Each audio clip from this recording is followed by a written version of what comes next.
want to see this conversation. It's a very important day today, Doctor. It's time to revisit.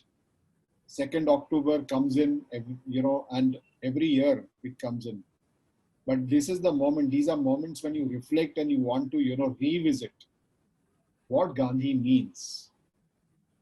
What Gandhi means to you from the work that you have done, all this journey of yours, the difficult, times that you face, the challenges that you faced in your life, and the path that you chose, which very few people choose. So what does it mean for you? And what is Gandhi's meaning for you today? And what is Gandhi's meaning today in the world, according to you? Thank you so much, Sanjay ji, Bhargava sir और बहुत सारे मेहमान आज इसमें जुड़े हैं. उन सबको मैं सबसे पहले तो प्रणाम करता हूं. आज महात्मा गांधी जी की 152nd बर्थ एनिवर्सरी है और साथ में पंडित लाल बहादुर शास्त्री जी की भी आज जयंती है. और इन दोनों महानुभावों को भी मैं अभिवादन करना चाहता हूं. खास करके महात्मा गांधी जी के जिंदगी से मुझे बहुत सारी प्रेरणाएं हमेशा ही मिलती रही. उसके बारे में कुछ अनुभव और कुछ काम के साथ जो जुड़ी बातें हैं, हम लोग कहाँ से प्रेरित हुए, वो सब आपसे शेयर करने में मुझे बहुत खुशी हो रही है. मेरे जो माँ के पिताजी थे, मेरे नाना जी थे, वो स्वतंत्रता आंदोलन में शामिल थे.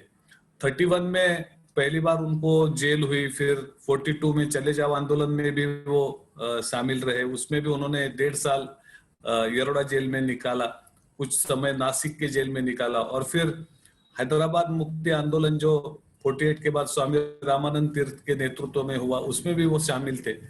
और उस समय थोड़ा उस जमाने में जो लोग स्वतंत्रता आंदोलन में थे, बाद में बहुत सारे लोग कांग्रेस के साथ काम करते थे. सोशल मतलब एक सामाजिक काम ही समझा जाता था राजकीय काम को. तो उस दौर में वो लगभग 69 तक उस काम में भी जुड़े रहे.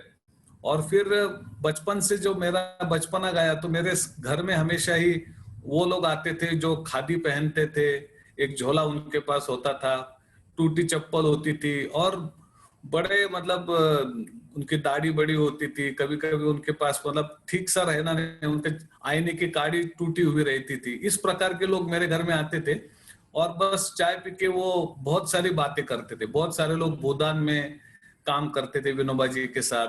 कोई लोग जो 77 के बाद थोड़ा 75 से 77 तक मैंने देखा कि थोड़े लोग जयप्रकाश नारायण और राम मनोहर लोहिया से जुड़े लोग थे जो परिवार में आते थे. बड़ी बड़ी बहसें चलती थी कि इंदिरा गांधी जी का सही है या गलत है. और बाद में भी देश के मुद्दे, समाज के मुद्दे, इनको लेकर मेरे घर में बड़ी ऊंची आवाज में बातें, सवाल जवाब ऐसे होते रहते थे. और लोग बड़े प्यार से मतभेद भी रखते थे तो भी मिलते थे एक दूसरे से. और मैं तो छोटा था, पर मैं ये सोचता था कि ये लोग, इन्होंने तो अपना सोचना चाहिए, इनके तो हालात बड़े खराब हैं, फटे हाल हैं ये लोग, और ये लोग इतने बड़े बड़े आवाज में देश की, समाज की बातें क्यों करते, इससे इनको क्या मिलता है, ये लोग क्यों नहीं अपने बारे में सोचते. धीरे धीरे जैसा समय जाता गया वैसा मुझे समझता गया कि इन लोगों की जिंदगी में एक अलग बात थी. ये सब लोगों ने अपने यंग डेज में, अपनी जवानी में महात्मा गांधी को देखा था. और ये लोग विचारों से और सोच से महात्मा गांधी के सपनों के सहोदर थे. उन्होंने अपने सपने गांधी जी के साथ बांटे थे, गांधी जी ने अपने सपने इनके साथ बांटे थे. और ये एक बात थी जिसने इन लोगों को जोड़ के रखा था. और ये लोग अपने बारे में सोचते नहीं थे, इनको अपनी जिंदगी का मकसद महात्मा गांधी ने दे दिया था स्वतंत्रता आंदोलन में. और ये लोग इसीलिए, इनकी बनावट ही अलग है. और ये लोग जैसा हम सोचते हैं वैसे ये लोग नहीं सोचते, ये अलग ही सोचते हैं. और फिर मुझे समझने लगे ये लोग. और फिर मैं जैसा ही नाना जी के साथ बातें करता था, तो ये सब लोग अपने जवानी में जो उन्होंने अनुभव किए, जो लोग देखे बड़े लोग, उनके बारे में बोलते थे. और इस पूरे युग को, यानी 1920 से लेके समझिए 48 को गांधी जी चले गए, 1920 तक हम लोग कहते हैं कि ये एक तिलक युग था. लोकमान्य तिलक से काफी भारत प्रभावित था और स्वतंत्रता आंदोलन प्रभावित था. बाद में के 28 साल जो थे उसको हम लोग गांधी युग बोलते हैं, क्योंकि यहाँ पे महात्मा गांधी की सोच, विचार, कर्म और स्वतंत्रता आंदोलन, इनसे काफी लोग प्रभावित हुए. और ये सारे जो लोग थे उस प्रभाव के कारण जिंदगी भर एक ख्वाब लेके जीते रहे, एक मिशन लेके जीते रहे, और वो ख्वाब और मिशन था स्वराज्य को सुराज्य बनाने का। तो जो स्वतंत्रता मिली है उसको एक अच्छे देश में तब्दील करने का, और इसके लिए ये लोग हमेशा ही अपना जिंदगी का हर क्षण हर पल वो दूसरों की भलाई के लिए, या जो गांधी जी के, जिनको गांधी जी बोलते थे कि अंत्योदय के सहोदर, अंत्योदय जिनके लिए गांधी जी चाहते थे, सबसे समाज का निचला स्तर है उसकी जिंदगी में बदलाव लाने के लिए ये लोग काम करते थे। तो ये सब जब मैंने देखा तब मुझे भी लगा कि हाँ, ये जिंदगी में भी कोई मजा हो सकती है। ये जिंदगी मुझे जो दूर से लगती है कि कठिनाई से भरी है, गरीबी से भरी है, परेशानियों से भरी है, वैसा मुझे लगता है, लेकिन असल में तो ये लोग खुश थे क्योंकि वो अपने अपने ख्वाबों के साथ जी रहे थे और अपने ख्वाबों के साथ जस्टिस कर रहे थे। तो ये सारी बात की बातें हैं। तो मुझे बचपन से ही महात्मा गांधी जी की जिंदगी और प्रभाव के बारे में एक बड़ी क्यूरियोसिटी रही, और पढ़ने की भी मेरी कोशिश हमेशा रही। और जैसा ही एक सामाजिक कामों में मैंने काम करना शुरू किया, सोचना शुरू किया, तब जो सोचने की मेरी पद्धति रही उस पर भी महात्मा गांधी जी का काफी असर रहा। मैंने कुछ गांधी जी की किताबें अपने यंग डेज में पढ़ी। अगर आपको मैं बताऊं तो एक अमरीश मिश्रा है, उन्होंने एक किताब लिखी है, गंगे मध्य गगन वितरले। हिंदी में भी, अंग्रेजी में भी बनी है वो, लेकिन मराठी में तो बहुत उन्होंने सुंदर किताब लिखी है। एक थे शांति कुमार जी मोरारका, जो महात्मा गांधी जी के साथ उनके फादर थे नरोत्तम दास जी मोरारका, वो काम करते थे। तो उनके जो सन थे शांति कुमार जी मोरारका, और फिर स्वामी आनंद नाम लिया उन्होंने। तो उन्होंने भी एक किताब लिखी गांधी जी के बारे में, अपने निजी अनुभव उन्होंने बहुत सारे लिखे।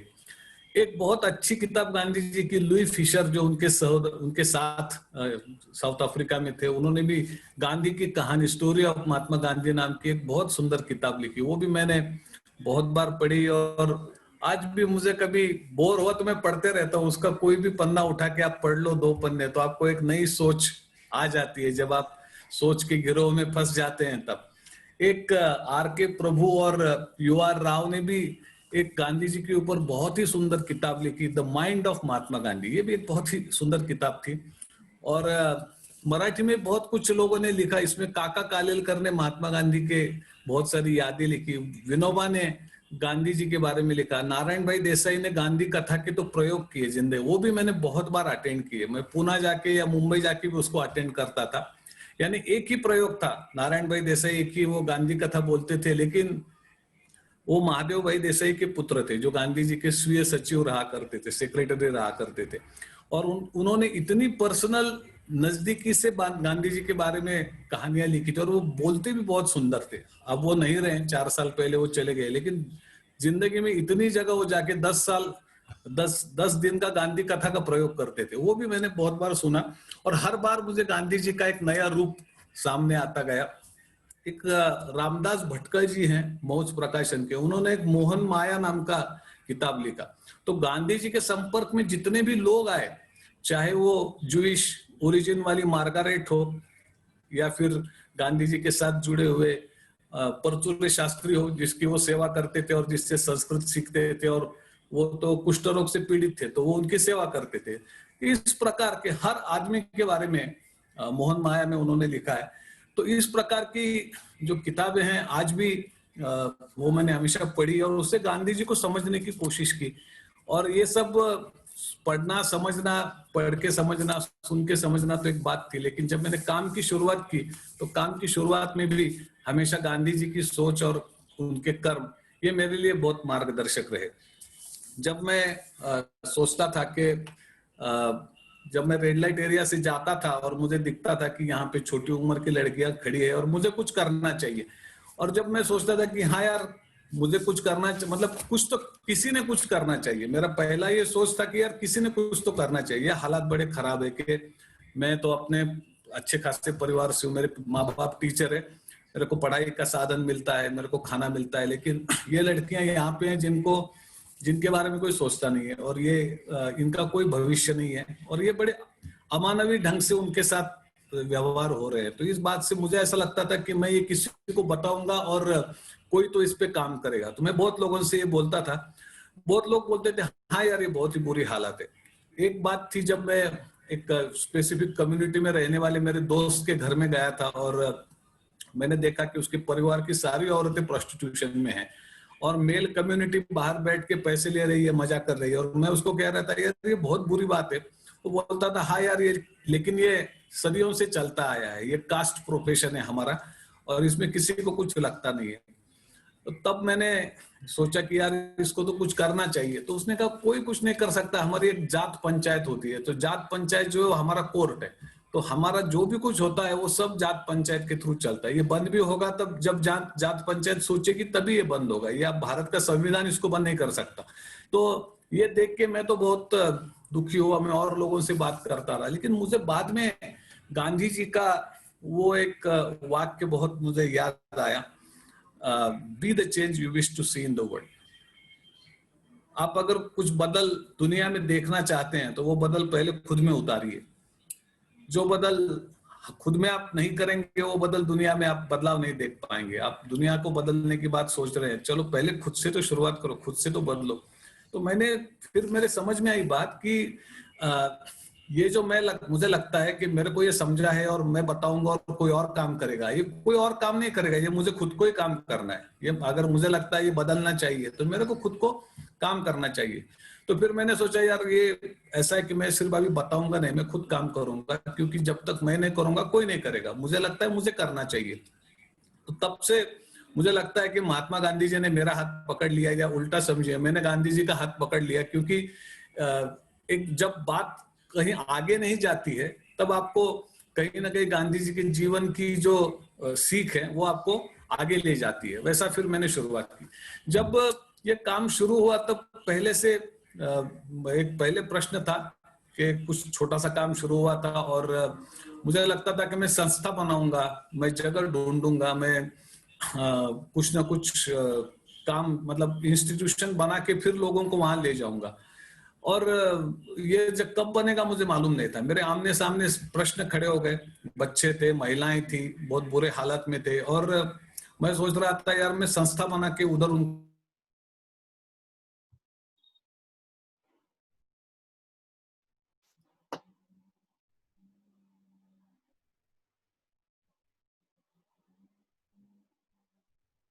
लोग गुनेगार हैं, इनको काम नहीं करना है, इनको आईआईसी करनी है, इसके लिए ये प्रोस्टिट्यूशन में आई है, इनके लिए क्यों काम कर रहे हो? ये तो बहुत ये गुनेगार औरतें हैं और आप इनकी मदद कर रहे हो जो जिनको अच्छे तरीके से जीना नहीं है।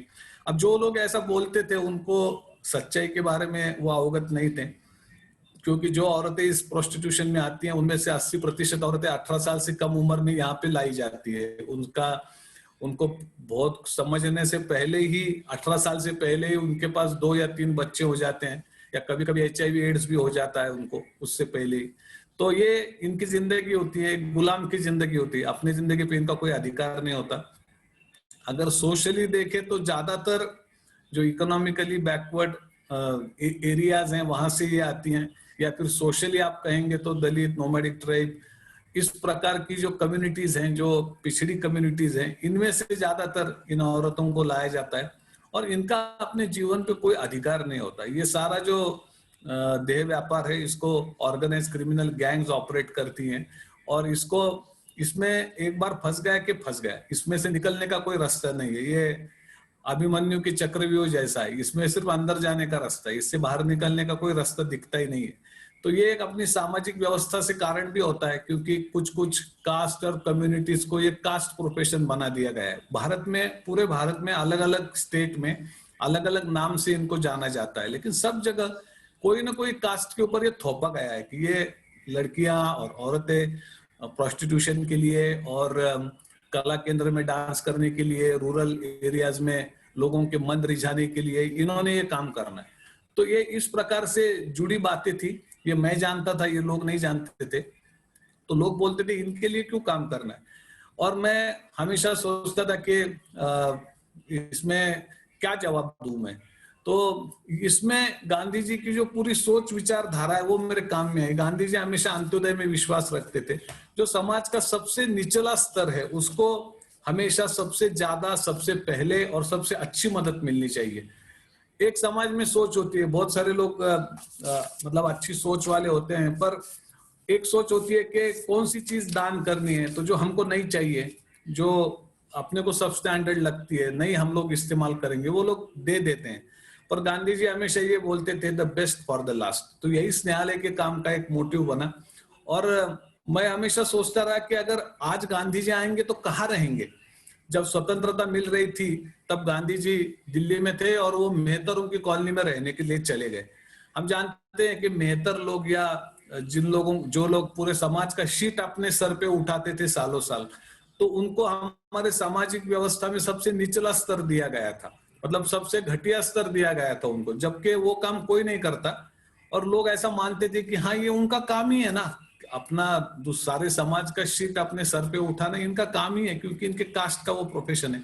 तो तब के लिए अगर सामाजिक व्यवस्था का अभ्यास किया जाए तो सबसे नीचे वो समाज था जिनको हम वाल्मीकि कहते हैं, मेहतर है। उन्होंने काफी जाति झेली है पूरे, अगर इतिहास में हम देखें तो गांधी जी उठ के चले गए। गांधी जी चाहते तो बिरला जी के घर में रह सकते थे दिल्ली में, लेकिन गांधी जी उठ के उनके कॉलोनी में रहने के लिए चले गए। अगर आज महात्मा गांधी लौट के आएंगे तो कहाँ जाएंगे?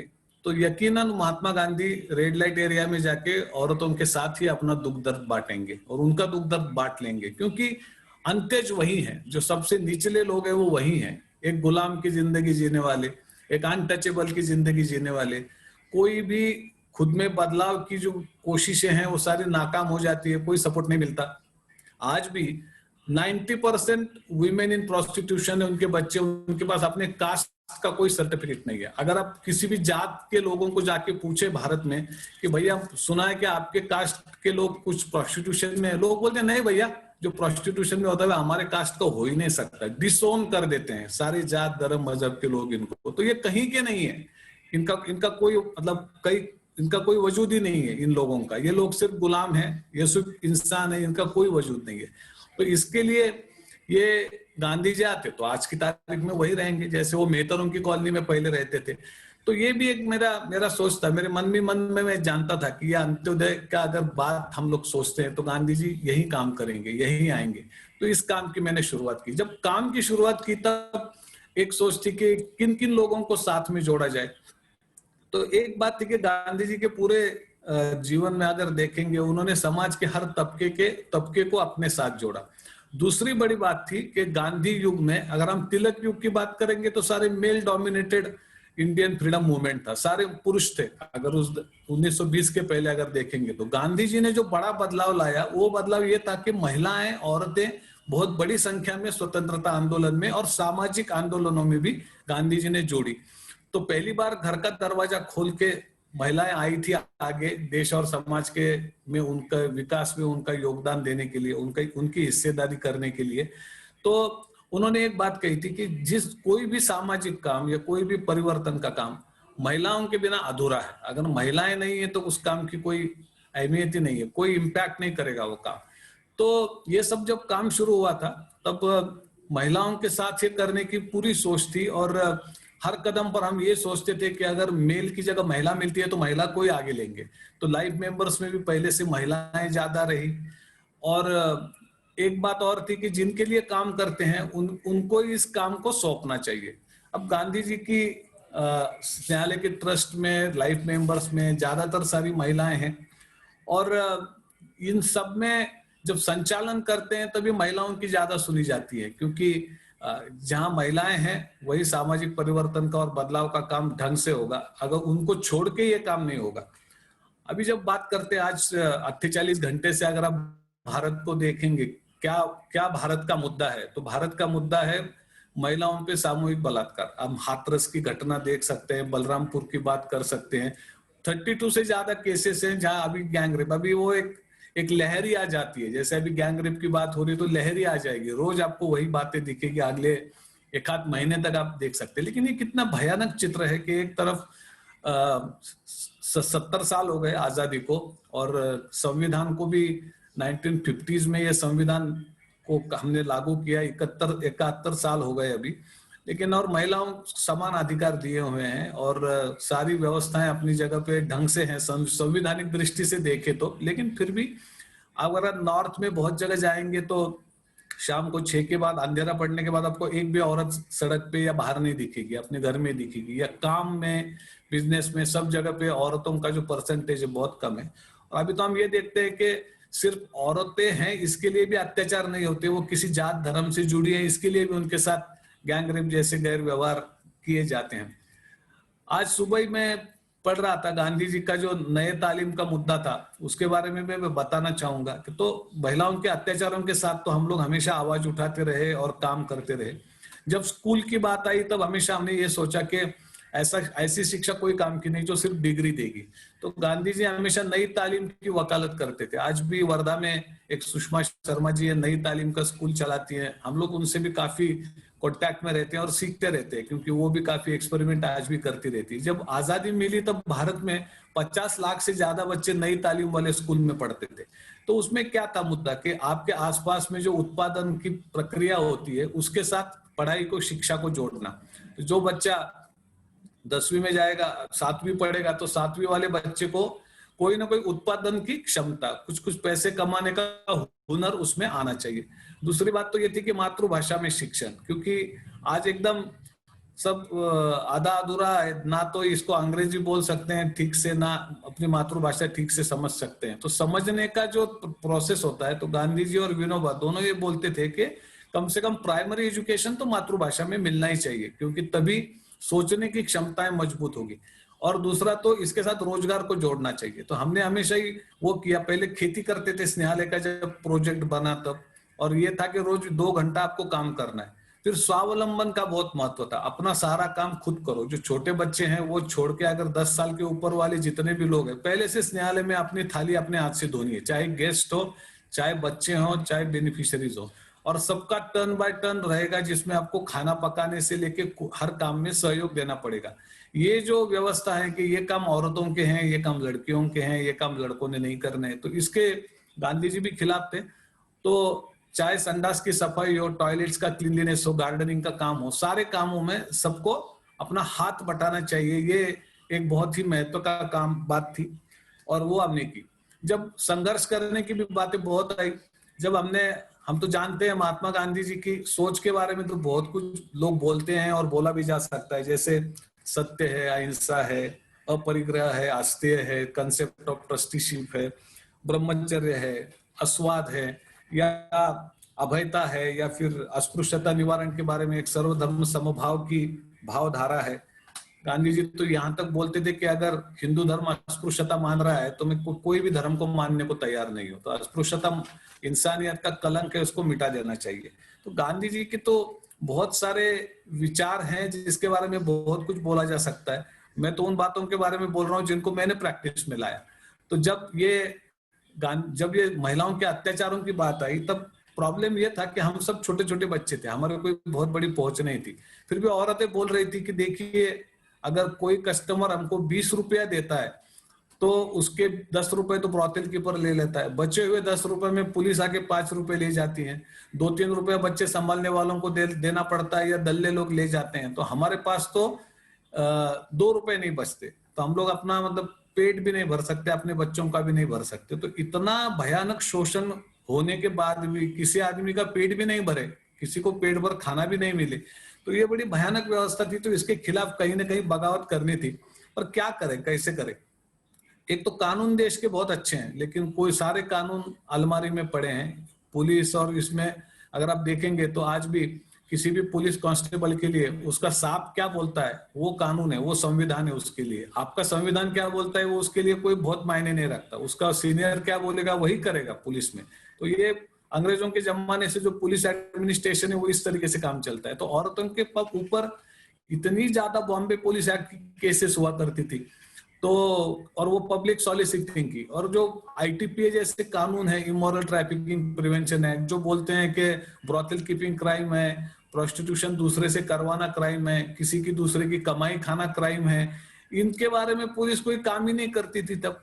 तो औरतों को ऐसा लगता था कि वो गुनहगार हैं, वो एक गलत काम कर रही हैं। गलत काम तो किसी से होना भी नहीं चाहिए, किसी से करवाना भी नहीं चाहिए, लेकिन उनको लगता था कि वो गुनहगार है, और ब्रॉथल कीपर गुनहगार नहीं है, वो बिजनेसमैन है। ये उनकी एक सोच थी। और इतना एक्सप्लॉयटेशन के खिलाफ आवाज उठाना जरूरी था। तो 1991 में मुझे याद है हमने जवाब दो आंदोलन किया, जिसमें पूरे नगर में, गांव में हमने जाके लोगों से भीख मांगी और सब 20-22 बच्चे थे और ढोल हलगी बजा के, ढोल बजा के हमने पैसे इकट्ठा किए और पुलिस स्टेशन में जाके जो बड़े एसपी साहब थे उनको दे दिए। वो जब वहां पे विजिट के लिए आए थे, मैंने बोला सर ये पैसे, वो सर बोले काय के पैसे हैं? एक दिलीप गावित करके डीएसपी थे, अच्छे आदमी थे वो, वैसे वो सर काय के पैसे भाई दे रहे हो? मैं बोला सर ये आपके जो पुलिस स्टेशन के लोग हैं हर महीने को हफ्ता इकट्ठा करते हैं ब्रॉथल कीपर से, और ये महिलाओं का बहुत बड़ा शोषण करते हैं, तो हम लोग चाहते हैं कि आप इनसे वो पैसे नहीं लें, तो जो आम लोग हैं वो आपको पैसे दे देंगे, आप इनको छोड़ दीजिए, ये सबसे खराब हालत में जीने वाले अपने देश के लोग हैं, इनको आप बख्श दीजिए। तो उनके समझ में आ गई बात, उन्होंने फिर बुलाया सबको, थोड़ा हमको डांटा भी, आपने इस प्रकार से इसको कैसा किया, आपने मुझसे मिलके बात करनी चाहिए थी वगैरह वगैरह। बोला सर बहुत बार बात कर चुके हैं, बहुत बार आपके पहले भी लोग थे उनको दे चुके हैं, अब ये करना। तो उन्होंने बोला, फिर वो साहब निकल गए तो नीचे वाले सब डीवाईएसपी और पुलिस स्टेशन के इंचार्ज सब हमारे पीछे पड़े, आपने हमारी बेइज्जती की, कंप्लेंट की, अब हम जो भी होगा आपको भुगतना पड़ेगा, ये वो। औरतें डर गई क्योंकि ब्रॉथल कीपर को उन्होंने बुला के बहुत हटकाया, वो बोलने लगे नहीं नहीं ये गलत किया, हमको नहीं करना चाहिए था ऐसा, दे देते पैसे। मैं बोला देखो जिंदगी भर आप पैसे देते रहोगे, गलत सिस्टम में के शिकार बनते रहोगे, कभी तो आपको बगावत करनी चाहिए, और अगर आप जो सच है तो आप करो, ये पैसा देना आपको लगता है कि आपका काम ही है तो दे दीजिए, अगर आपको लगता है ये गलत है तो डर के मारे आप ये मत करिए। और तब एक डर का माहौल था, औरतें बोल रही थी आप आओ ही मत हमारे गली में, क्योंकि आप यहाँ आएंगे तो वो लोग अभी ब्रॉथल कीपर हमको हड़का रहे हैं कि इनके साथ संबंध मत रखना। देखो मैं बोला हम तो आएंगे, आपको मारना है मारो। ब्रॉथल कीपर बोल रहे थे आपको मारेंगे, आप यहाँ मत आओ। हम बोला भाई मारो, अगर हम गलत कर रहे हैं तो मारो। और औरतों को साथ संपर्क रख के हमने इतना उनको करेज दिया कि दोबारा एक बड़ा मोर्चा निकाला और हम लोग 3 दिन अंदर भी जाके बैठे सारे औरतों के साथ, क्योंकि हमने पुलिस स्टेशन में जाके धरना आंदोलन किया।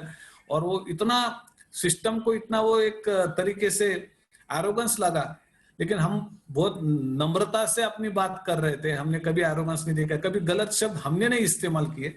और मुझे पूरा विश्वास था क्योंकि गांधी जी के सत्य और सत्याग्रह के बारे में मैंने बहुत सुना था, और मैंने बचपन से मैं सुनता भी आया था कि अगर तुम्हारा कहना या तुम्हारी सोच नैतिक है तो आपको डरने की आवश्यकता नहीं है। भले कानून शायद तुम्हारे खिलाफ हो सकता है, लोग तुम्हारे खिलाफ हो सकते हैं, लेकिन अगर आपका कहना नैतिक है, मॉरल है, तो आपको डरने की कोई आवश्यकता नहीं है। और गांधी जी का ये था कि ट्रुथ शैल प्रिवेल, सत्य में वो जयते, सत्य है और सत्य तो वो जीतेगा। लेकिन एक और भी बात गांधी जी बोलते थे कि कमजोर सत्य हमेशा असत्य के बराबरी का बन जाता है। सत्य को कमजोर रखने से आपको काम नहीं चलेगा, सत्य को ताकत देनी पड़ती है, तब जाके वो सत्य में वो जयते हो जाता है। तो इतने सारे महिलाओं के, अगर आप आज की हालत करेंगे तो आज पुलिस का हफ्ता बंद है, कोई महिलाओं का शोषण नहीं कर सकता, एक अच्छी हालत है।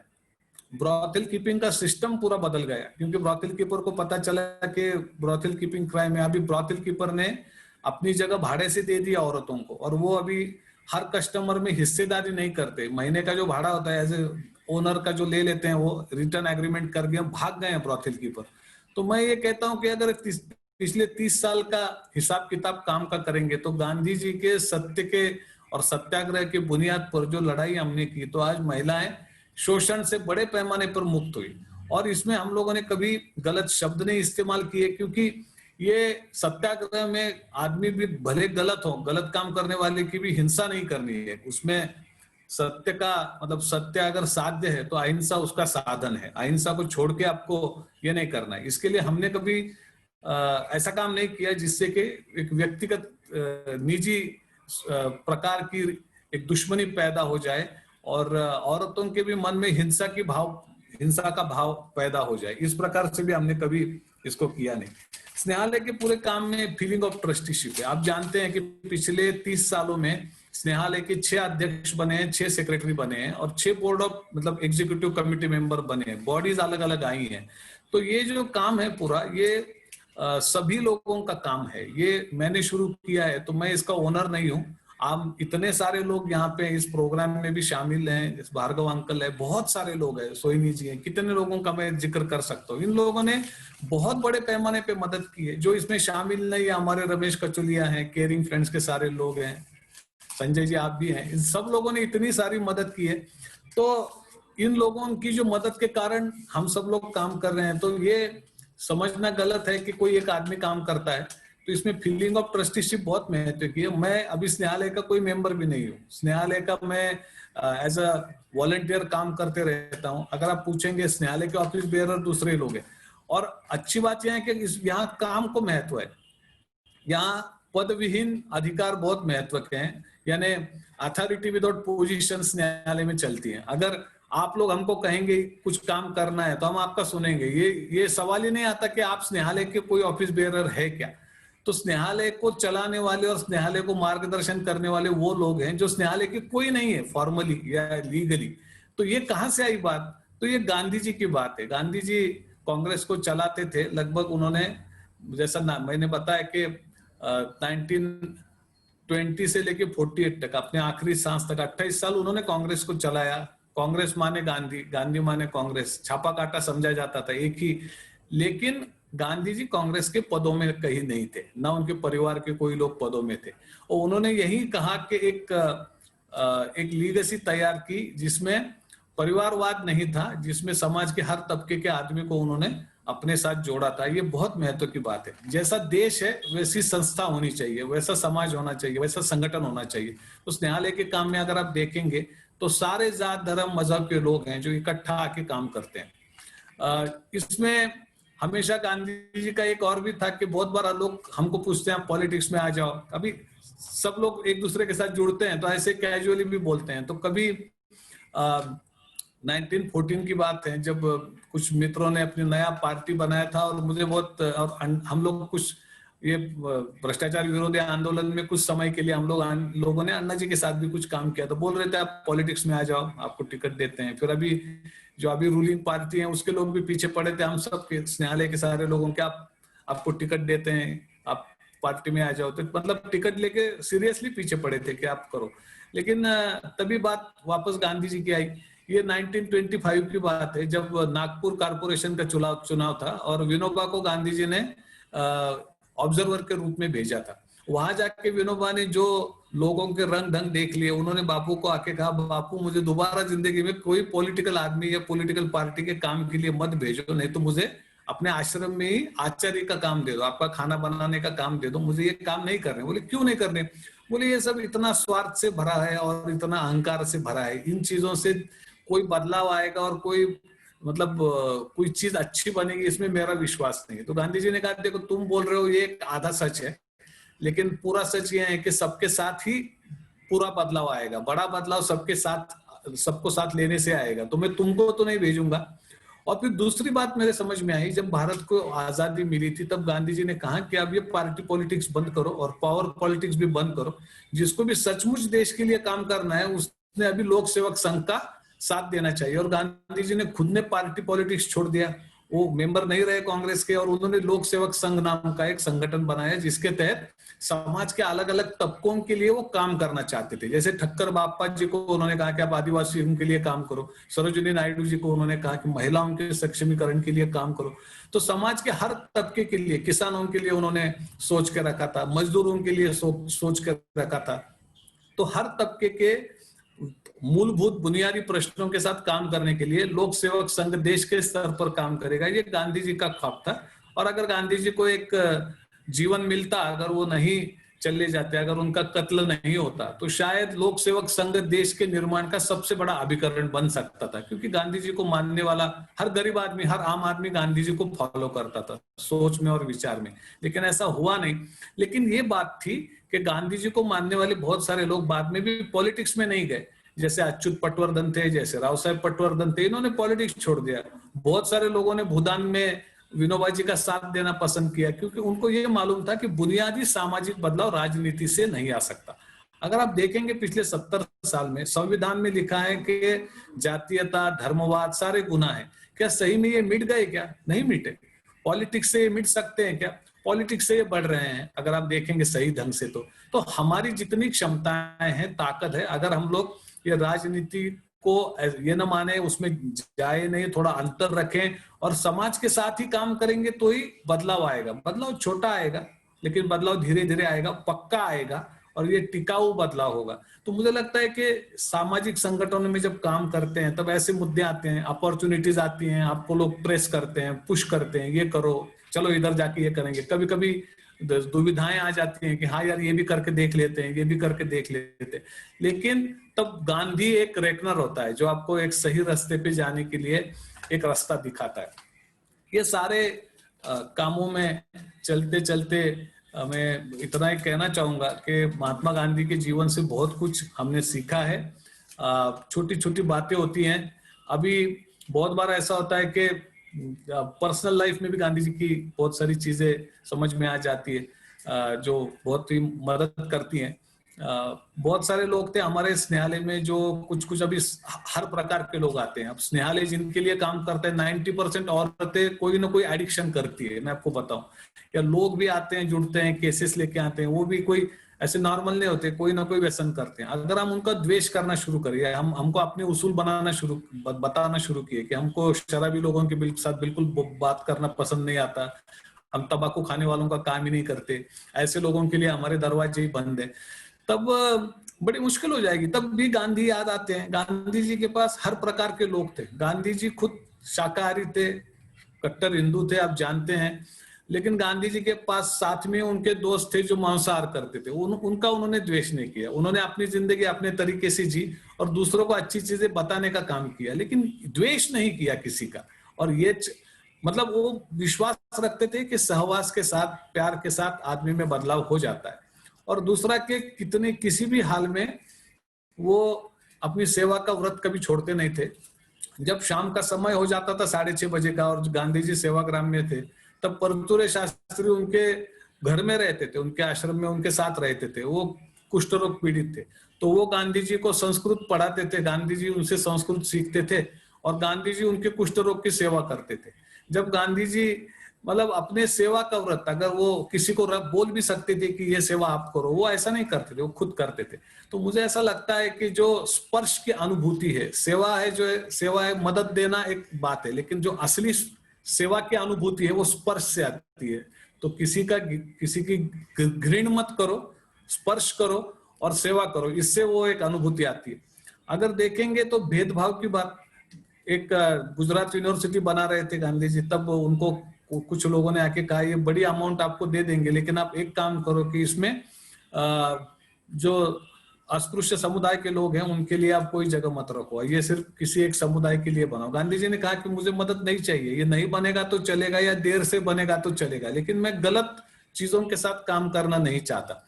ऐसे बहुत बार अवसर आ जाते हैं कि लोग कहते हैं कि आप इस प्रकार की भावधारा रखो, इस प्रकार का काम करो और हम आपकी मदद दे देते हैं। लेकिन हम लोग हमेशा ये सोचते हैं कि हम लोग मदद मिलती है, हमको किसी को करके कुछ दिखाना नहीं है, ये जो काम हम कर रहे हैं ये हमारा धर्म है, तो हम लोग अपने स्वधर्म को निभा रहे हैं जिससे हमारी जिंदगी को मीनिंग मिलता है, अर्थ मिलता है। तो हम लोग गलत काम नहीं करेंगे, कोई मदद देता है इसके लिए या कोई प्रेस करता है इसके लिए। सारे कामों के बारे में सब लोगों को सारे काम करने हैं, जैसे फलाने का ये काम है और इस दूसरे लोगों ने नहीं करना है, ऐसा नहीं। गांधी जी के आश्रम में सभी लोगों को टॉयलेट की सफाई तो करनी पड़ती थी, इसमें कोई भेदभाव नहीं। तो एक बार उनके अपने परिवार के लोग बोलने लगे कि ये काम उनका है, उनको करने दो, जिस कास्ट कम्युनिटी के साथ ये काम जुड़ा है। तो उन्होंने कहा भैया आप ऐसा अगर है तो आप मेरे यहाँ नहीं रह सकते। मोरारका ने लिखा है, नरोत्तम जी मोरारका के पास उनका लड़का हरिलाल काम करता था और उसने कुछ छोटी मोटी व्यवहार में कुछ गड़बड़ी करी, कुछ ठीक तरीके से हिसाब किताब नहीं दिए। गांधी जी ने उनको लिखा कि अगर मेरा बच्चा ऐसा करता है तो वो चाहे 1 पैसा हो या 10 पैसे हो, ये महत्व का नहीं है, आप दूसरे लोगों से जो व्यवहार करेंगे वो करो, बल्कि मेरा बच्चा है तो आप थोड़े सख्ती से ही व्यवहार करो।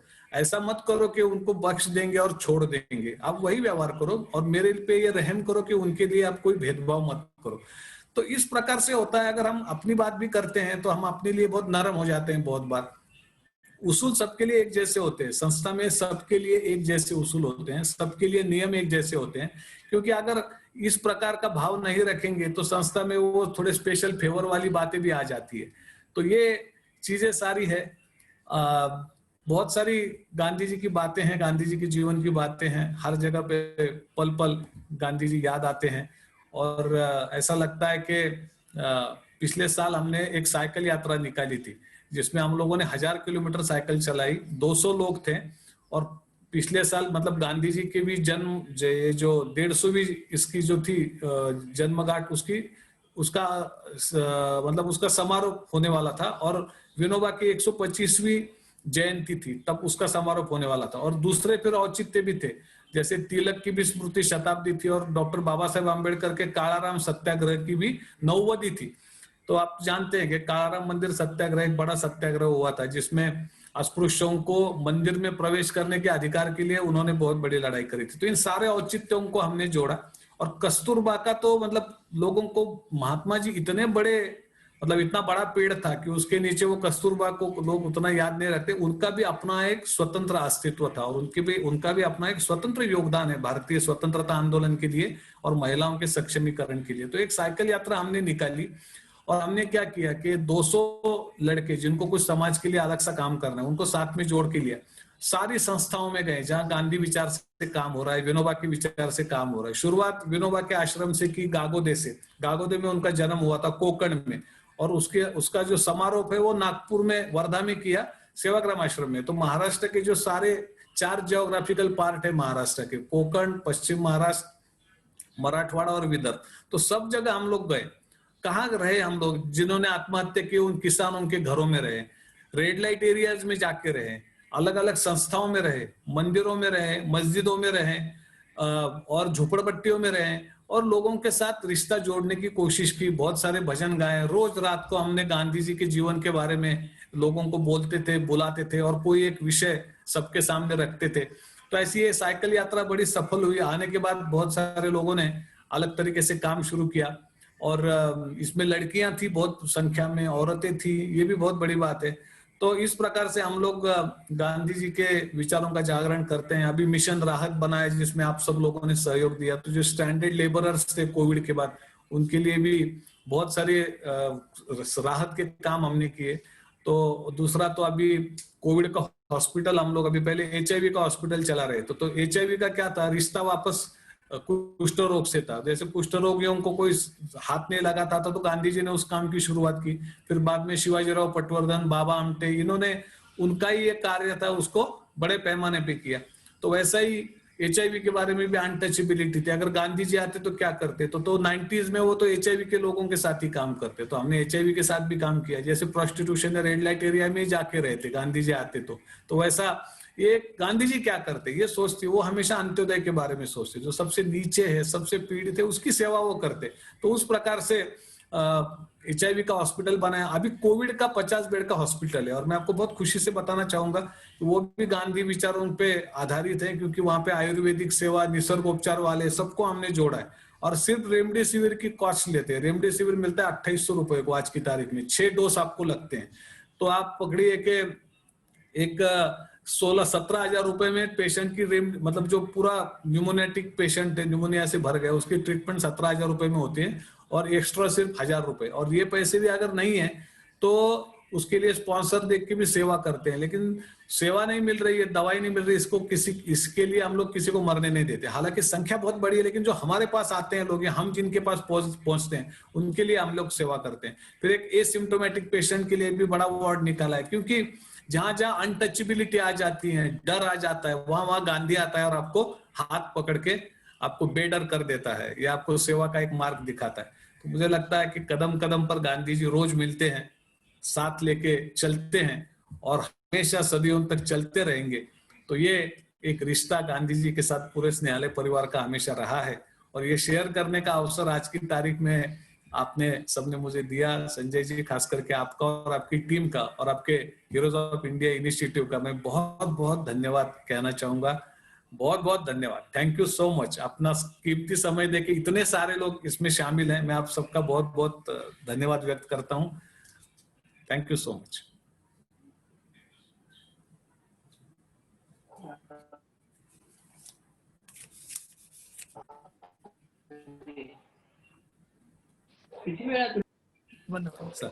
हेलो, हाँ नमस्ते। Sanjay, we cannot hear you.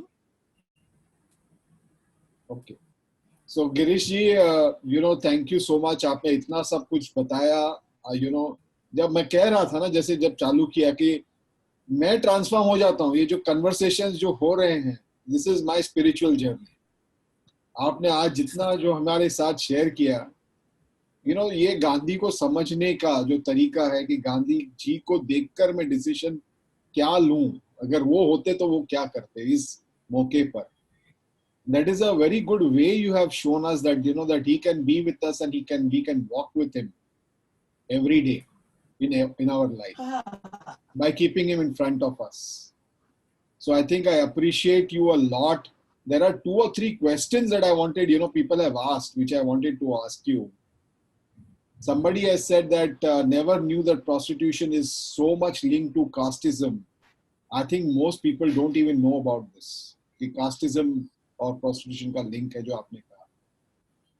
A very serious problem, so simply stated, such high standards, God bless you, somebody has said. Somebody has put down a comment here saying, I'm wondering also if the prostitutes have school education and what are the training skills that can be offered to them if they want to change their source of income. ये question किसी ने पूछा है कि उनके लिए कुछ school का कोई एजुकेशन होता है, उनको कोई ट्रेनिंग स्किल्स आप दे रहे हैं ताकि वो अपना जो उनका प्रोफेशन है वो छोड़कर वहां से निकल के और कुछ कर सके। तो आप उसमें स्नेहालय में क्या कर रहे हैं उनके? कोई किसी का क्वेश्चन है यहाँ पर? तो बहुत सारी औरतें हैं जिन्होंने प्रोस्टिट्यूशन छोड़ के एक नई जिंदगी शुरू की है।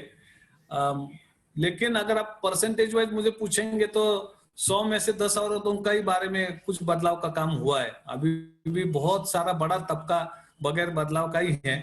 और इसके जैसे औरतों ने किसी के साथ शादी भी बनाई है। अभी हमारे यहाँ औरतें एक कैंटीन चलाती हैं, अभी सब्जियों की दुकान चलाती हैं। तो बहुत सारे छोटे छोटे जैसे इस्त्री आयनिंग का काम, कपड़े धो के अभी घर में पहुंचा देती हैं। अभी कोविड में तो ऐसे छोटे छोटे काम औरतें कर रही है। 1 मार्च से एक भी औरत प्रोस्टिट्यूशन नहीं करती। ये सारी औरतें कुछ छोटा मोटा काम करके ही अपना गुजारा कर लेती है। और जो औरतों की जिंदगी बदलनी है, अभी ये फॉर्मल एजुकेशन का कोई मतलब नहीं रहता क्योंकि वो बड़ी हो जाती है और बड़ा अनऑर्गेनाइज है। ऐसा माहौल नहीं रहता कि जहाँ प्रौढ़ साक्षरता जैसा काम करें, जो बड़ों को पढ़ाने का काम होता है उस प्रकार से करें ब्रॉथल्स में जाके। इस टाइप का माहौल वहां पे होता नहीं। तो वोकेशनल स्किल वाला काम हमने बहुत सारा औरतों के साथ किया है। जैसा आप जानते हैं कि हिम्मत ग्राम प्रोजेक्ट है स्नेहालय का, जहाँ डेयरी सिखाई जाती है, एग्रीकल्चर सिखाया जाता है, जहाँ पैठनी साड़ी बनाने का काम हम लोग करते हैं। जो महाराष्ट्र का ट्रेडिशनल साड़ी बनाने का एक काम है उसको हम लोग वहां पे सिखाते हैं। उसमें 1-2 हजार रुपया महीना मिलता है और फिर रहने खाने पीने का इंतजाम होता है। लेकिन बहुत कुछ करने जैसा है। वो सबसे बड़ा चैलेंज इसमें क्या है, वो है एडिक्शंस। तो कोई भी औरत, इनको क्या नहीं है क्योंकि धंधे से भागे नहीं, इसके लिए इनको धंधे में लाने के बाद एडिक्शंस लगाई जाती है। तो उसमें दारू है आम बात, लेकिन हशीश है, गांजा है, अफू है, आपको कोरेक्स वगैरह जो कप सायरप्स रहते हैं जिसमें अल्कोहल रहता है और किक आ जाती है, इस टाइप की है। और फिर और भी सस्ते वाली जैसे व्हाइटनर सूंघने जैसी नशा है। तो अब इसको अलग अलग नशे के इतने सारे टाइप है, सारी ये चीजें औरतों में दिखती हैं आपको। तो इनको डी एडिक्ट करना बहुत जरूरी है। उसके लिए 6-7 महीना लगता है क्योंकि ब्रॉथल कीपर इनको एनकरेज करते हैं एडिक्शंस के लिए। एक बार इनका इकोनॉमिक्स कोलैप्स हो जाता है फिर आप इनको धंधे से निकाल ही नहीं सकते। जैसे एक औरत को अगर शराब की आदत पड़ जाए तो उसको अगर शाम को अगर 4 बोतल बियर चाहिए तो वो 600-700 रुपए उसमें डाल देगी। तो हम लोग कोई उसको और ऑप्शन दे ही नहीं सकते कि जिससे उसका एडिक्शन भी चलेगा, परिवार के 2-3 बच्चों का भी चलेगा और उसका भी गुजारा चलेगा। तो उसके लिए क्या करना जरूरी है कि उसको डी एडिक्ट करके उसका इकोनॉमिक सेटल करना जरूरी है। जब वो 150 या 200 रुपए में अपना गुजारा कर पाएगी तब जाके हम लोग उसके रिहेबिलिटेशन में उसकी मदद कर पाएंगे। तो अभी तक इंडिया में जो भी आता है प्रोस्टिट्यूशन के रिहेबिलिटेशन के लिए जो भी सोच आती है वो बोलते हैं हाँ इनको 4 बकरी दे दो, 4 उनको पोल्ट्री का काम छोटा सा सिखा दो या सिलाई बुनाई का काम सिखाओ। लेकिन लोगों को ये समझता नहीं है कि इनका इकोनॉमिक्स कोलैप्स कर दिया गया है इनको एडिक्शंस लगा के। तो इसमें 6 महीना डी एडिक्शन का प्रोसेस होता है, उसको लगेंगे। उसमें उनको विड्रॉल सिम्टम की ट्रीटमेंट करनी पड़ेगी, फिर वोकेशनल स्किल्स कोई उनके चॉइस को देने पड़ेंगे और फिर उनको हम लोग काम दे सकते हैं। लेकिन सबसे बड़ा प्रॉब्लम एक और भी है, जो जैसे छोटे गांव में और लोगों को मालूम होता है कौन प्रोस्टिट्यूट है, तो लोग जो है वापस प्रोस्टिट्यूट को उसी धंधे में लाते हैं। तो जब तक वो ब्रॉथल में रहती है तब तक उसका कोई रिहेबिलिटेशन नहीं हो सकता। तो हम लोग अभी पीछे पड़े हैं जैसे ये प्रधानमंत्री आवास योजना है, इसमें झोपड़पट्टी के लोगों को सस्ते में घर मिल रहा है। हम लोग भी एक झोपड़पट्टी के लोगों के साथ काम करते हैं, संजय नगर नाम के, वहां 1 लाख रुपए में 300 स्क्वायर फीट घर दे रहे हैं हम लोग। तो उसमें PMAY के 2.5 लाख रुपए हैं, उस आदमी का 1 लाख रुपए का कंट्रीब्यूशन है उस परिवार का, और बाकी सोशल कंट्रीब्यूशन है जिससे 4.5 पौने 5 लाख रुपए में कंस्ट्रक्शन हो जाता है 300 स्क्वायर फीट घर का। तो ये हम भी करें, लेकिन ये प्रोस्टिट्यूट्स के लिए कहाँ बना है? तो सबको घर मिलते हैं। जैसे आप जानते हैं 2006 में एक कानून बना, वन अधिकार कानून। तो जो भी ट्राइबल्स हैं उन्होंने जो भी जमीन पकड़ के रखी है, जमीन को वो कर रहे हैं, तो वो जमीन उनको मिल रही है, भारत में दे रहे हैं, बहुत अच्छी बात है, उसको वन अधिकार कानून बोलते हैं। लेकिन इतने सारे रेड लाइट एरिया में प्रोस्टिट्यूट रहती हैं, कभी इस प्रकार का कानून इस देश में आ सकता है क्या कि जहां वो रह रही है वो जगह उनको दे दें, अगर वो गवर्नमेंट की है, सरकारी है? तो अगर औरतों को छोटा सा 500 स्क्वायर फीट का टुकड़ा भी मिल जाए पूरे देश में, तो उनका रिहेबिलिटेशन संभव है, क्योंकि वो ब्रॉथल में रह के रिहेबिलिटेशन संभव नहीं है। तो ये बड़ा ऐसा कॉम्प्लेक्स सा मुद्दा है, लेकिन हम लोग हिम्मत ग्राम इसीलिए बनाए हैं कि वहां पे डी एडिक्शन हो, वोकेशनल स्किल्स उनको मिले, 2-3-4 साल रहने की फ्री में जगह मिले, और फिर कोई अपना जगह देख के वो चले जाए। वैसे अभी जो औरतों ने धंधा छोड़ा है, ऐसे औरतों की एक कॉलोनी भी नगर में बन रही है, वो भी मैं आपको बताना चाहूंगा। तो 70 लोगों के पैसे भी आ गए, वो जगह खरीद के अपनी एक कॉलोनी बनाने वाले हैं नगर में, जिसमें एक्स प्रोस्टिट्यूट्स हैं, जिसमें एक्स पास स्टूडेंट्स भी है कुछ न्यायालय के, क्योंकि उनकी माए प्रोस्टिट्यूशन से आई थी, कुछ एम्प्लॉयज भी उसमें डाल दिए हमने। तो इस प्रकार के प्रयास हम लोग कर रहे हैं, पर इसको बड़े पैमाने पर करने के लिए डी एडिक्शन के बड़े इंतजाम और खुद के अधिकार की जगह उनको मिलना, ये 2 चीजें बहुत महत्व की रहेगी। Thank you for sharing this Girish, this message. हम देखेंगे कि हम कहाँ तक इस मैसेज को हम आगे बढ़ा सके। आपका जो फिल्म है हम सैटरडे को लॉन्च करने वाले हैं, हम सोशल मीडिया के थ्रू जितना हो सकेगा हम उसको we will share it and we will spread it as much as possible. Everybody who has joined this session, thank you for joining this session, and I think Girish, we wish you all the best. आप जो काम कर रहे हैं, आपकी जो भार्गव जी कुछ कहना चाहते हैं? भार्गव जी आप कुछ कहना चाहते हैं?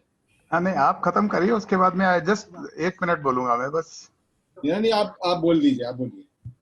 नहीं, I just wanted to thank you for this great effort, Sanjay ji. Unfortunately मैंने मैसेज करीब 1 घंटे पहले ही देखा, ये महान के ग्रुप में डाला हुआ था, डॉक्टर आशीष का group, and unfortunately I miss his session. Mamun भाई, आपने ऐसे ऐसे हीरे लोग आज इकट्ठे किए हैं। I am sure people who have seen this program, they will all appreciate. Actually मेरे एक you would have seen one Mr. Vijay Pava, बीच में आए थे। he is a neighbor and काफी social minded person है, he has been helpful to a lot of people. तो खैर अभी तो वो छोड़ के चले गए शायद, he has left the session. So I sent him a message also. Suddenly मैंने कहा भाई आप देखो, he is appreciated a lot and he says I would like to know more about this gentleman, Mr. Girish. So आपने बहुत ही अच्छा काम किया, and I really I wish you all the best in carrying this message further to more and more people. Thank you very much. And Girish जी, बहुत सी आपसे 2006 से जुड़ा हुआ हूँ, लेकिन आज भी मेरे को बहुत सी चीजें नई सीखने को मिली आपसे। Great. Sir, all the आपका best. आशीर्वाद बहुत महत्व का रहा sir, thank you. All the best. So what we are going to do is Bhargav ji, हम ये जितने जो रिकॉर्डिंग्स हुए थे, हम तो रिकॉर्ड भी किया हुआ है, तो जो आशीष का रिकॉर्डिंग भी हम डालेंगे। हमने YouTube पर तो डाल ही दिया है, आज सुबह को ही डाल दिया है, तो किसी को देखना हो आगे जाके भी तो वो देख सकते हैं।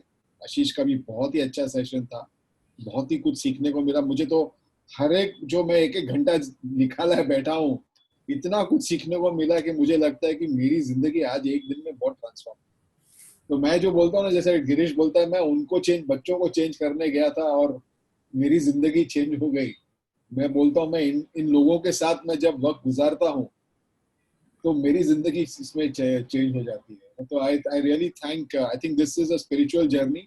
The heroes of India project जो मैंने चालू किया है, स्टोरीज बताना लोगों के, ऐसे लोगों की स्टोरीज जो इंस्पायरिंग है, जो आज हमें सुननी चाहिए, हमें ये कहानियां सुननी चाहिए आज, because it's time to spread good stories and support good people and also to encourage people to live life like these people, you know, like Girish and everyone. Sanjay ji, I'll request you to meet definitely Girish जी कचोलिया जी से मिलाना चाहिए. और मैं कचोलिया जी को पहचानता हूँ, मेरे साथ जुड़े हुए हैं. ओह, ओके. तो उन्होंने encourage किया है मुझे. इसके लिए भी उनका ये काम करने में भी पहला उनका blessing रहा है. He is one of the first person who has blessed this idea. Okay, that's great. I work with him, you know, so I think he's an amazing person again, very amazing person. So thank you, I think Girish ji. और आज के दिन में आपने इतना हमें बताया और हमें सोचना है. Every one of us has to think. It's been an amazing journey. Thank you so much. Thank you everyone for being there. Thank you so much, sir. Thank you, sir.